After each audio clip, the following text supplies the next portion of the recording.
بسم الله الرحمن الرحیم.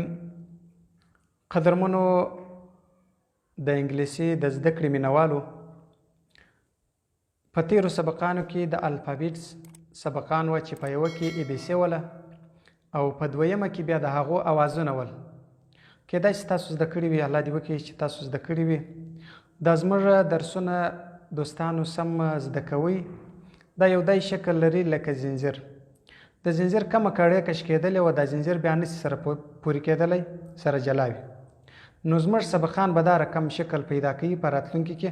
که یو سبق پاته سي، په راتلونکي کې به بیا هغه سبق بیرته د دسه زده کول غواړي، بیا به ورځي هغه ځای ته. نو نن درس زموږ دا پر دې باندې دی چې د انګریزي حروف یعنی الفابیټس چې دي دا پر درې قسمه باندې دي. اول قسمونه خو هغه وه چې یوه غټه ای بي سی وه، یوه وړه ای بي سی وه. غټه ای بي سی وړه ای بي سی دواړه مې په سبقه کې درته تېر که تاسې به کتلي. نن چې دی په نن سبقه کې دا درته ښیم چې انګریزي حروف دا ای بي سی دا پر درې قسمه باندې دي. د دې درو قسمو دپاره هر یوه دپاره خپل نوم شته. یو قسم چې دی اواز لرونکي دي چې اواز لري، بل قسم هغه دی چې نیم اواز لري، بل قسم هغه دی چې بالکل اواز نه لري. د دې مثالونه درته ذکر کوم. دا درې قسمونه چې دي، دا اول قسم چې دی دې ته کانسوننټ ویل کېږي. کانسوننټ هغه حروف دي چې هغه اواز نه لري. دویم قسم ته واول ویل کېږي. واولز چې دی هغه حروف دي چې هغه اواز لرونکي دي. دریم قسم چې دی سیمی واولز دي. سیمی واول چې دی هغه یو حرف دوه حرف دي، خو دا یو حرف نه استعمالیږي، اوس یوازې یو حرف استعمالیږي. کانسوننټ چې دی هغه بغیر واوله هیڅ کار نشي کولی. مثال یې دی دا واول چې دی دا دی لکه په عربي کې حروف علت. حروف علت هغه شی دی چې یو شي ته زور ورکوي، زیر ورکوي، پیش ورکوي. حروف علت چې استعمالوي په حروف کې، په کلمه کې چې حرف علت استعمال سي دا هغه ته زور و زیر و پیش ورکوي. نو دلته واول چې دی دا هم دا رقم زور زیر پیش ورکوي. واول چې دی هغه 15 حروف دي. 15 حروف کې ا ده، ای ده، آی دی، او ده، یو ده. دا 15 حروف دي. تاسو ته به معلومیږي په څنګ کې دې ته څه وایي، دې ته واولز. نیم اواز لرونکي هغه یوازې دوه حرف دي، W او Y. W او Y دا دوه حرف دي. W چې د په اکثره کې اوس نه استعمالیږي، بالکل د دې استعمال پاته سو، یوازې Y استعمالیږي. دا پر ځای باندې د نیم اواز یعنی دا نیم اواز لرونکي دي، پر اواز دا نه لري. دې ته چې ویل کېږي سینی واول. او هغه حروف چې بې اوازه دي چې اواز نه لري هغه 60 حروف دي. دا 60 حروف چې دي دا یوازې چې دلته هر یو وکاږي ځانته دا ګرده لیکه مکمله وکاږي، دا اواز نسی ورکولی.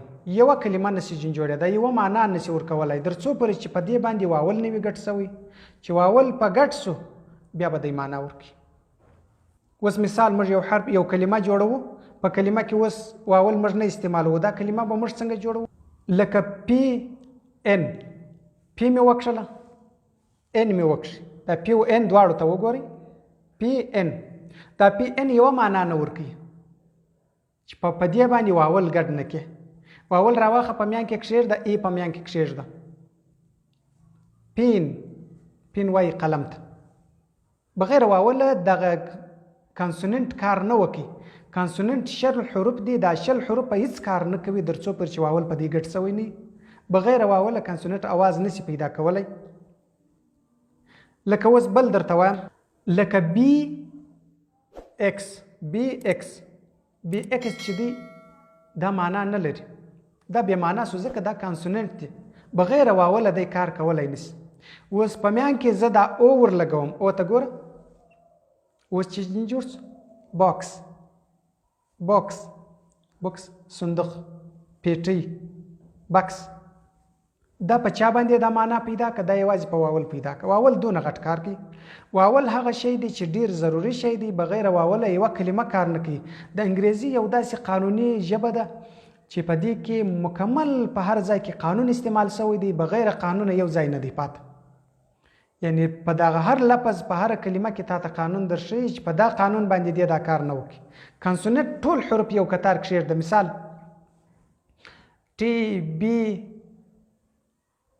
جی ایچ دا ګرده مکمل کښېږده یوه معنا نه ورکوي کوم وخت کې معنا ورکوي معنا هغه وخت ورکوي چې په دې به واول خامخا ګډ واول به په ګډ وي بیا به دی معنا ورکوي نو دا حروف علت په عربي کې حروف علت ورته وایي نو حروف علت لکه ووالي په یا حروف علت څه کار کوي په عربي کې د زوار زیر پیش کار کوي ځکه حروف علت واو د دوو زمو یا د دوو کسرو الف د دوو فتحو څخه جوړ شوی دی هلته د زوار زیرو پیش کار یې وکړي نو دلته دغه چې دی واول چې دی واول دلته هغه کار کوي چې د زور د زیر د پیش کار کوي یو شی ته چې زور ورکوي هم به واول ورکوي یو شی ته زیر ورکوي هغه ته به هم واول ورکوي که پیش ورکوي هم به واول ورکوي دا په واول باندې د الفاظ سره اوړي ور اوړي نو د واول دونه غټ کار دی نو تاسې نن دغه باید زده کړئ په ذهن کې ونیسئ چې دغه حروف یعنی الفابیت چې دی دا پر درې قسمه باندې دي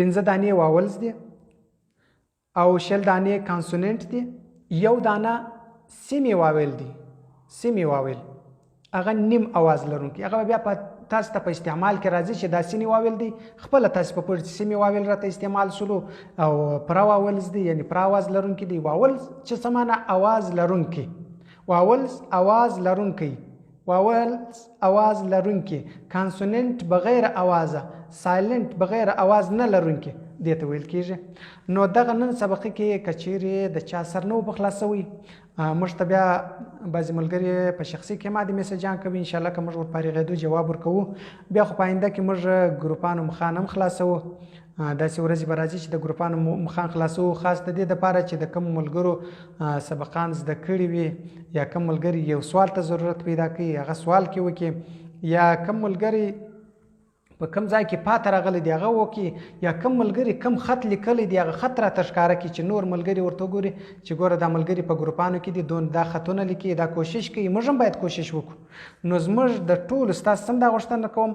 زما به بالکل هم دغه غوښتنه ده چې تاسې دا کوشش وکړئ چې کم سبق در کوم تاسې زده کړئ موقع مې په لاس کې ده موقع مې د لاسه وتلی نه ده هغه موقع دا ده د سبقه بنیاد دی اول ساریه دی د سبقان دسه تېر سوي نه دي او بل وخت لري پسې تللی نه یې ستړیا نه کوې بل ملک له نه پسې ځې بل ځای له نه پسې ځې پیسې نه پسې مصرفوې بې له هغه ستا په لاس کې نیټ ستا ستا په لاس کې موبایل ستا ته نیټ استعمالوې نو نیټ پر دې استعمال کړه چې تا ته په راتلونکي کې په ګټه درسي دا او پیس مصرف څه دې نه پر کېږي نو تاسې کوشش پر دې وکړئ چې زما هم باره شوق پر اساس دغه د ملګري شاګردان لګیا دي ستا سره په دې اړه چې ته کوم سبقان ورکوې دوی کوشش کوي د ځانه سره نو زه به هم بس کوشش ستاسو سره کوم خوشحاله اوسئ قدرمن اوسئ انشاءالله ما تاسو ته ویل دي چې در لسو سبقانو به کم وي تاسې به مکمل د انګریزي ویل کولی سي در لسو سبقانو به کم وي ګوره لس به پوره نه وي تاسې به انګریزي خط ویلی سي دا به څنګه ویلی سي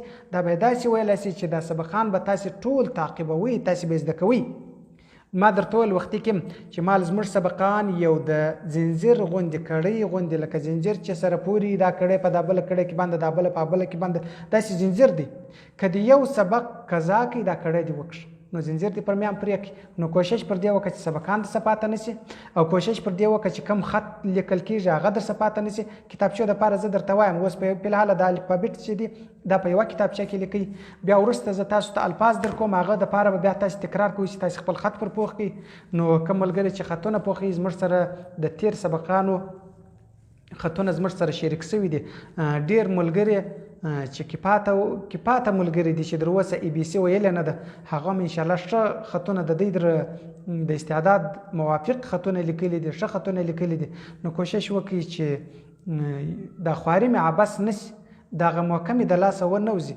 السلام علیکم ورحمة الله وبرکاته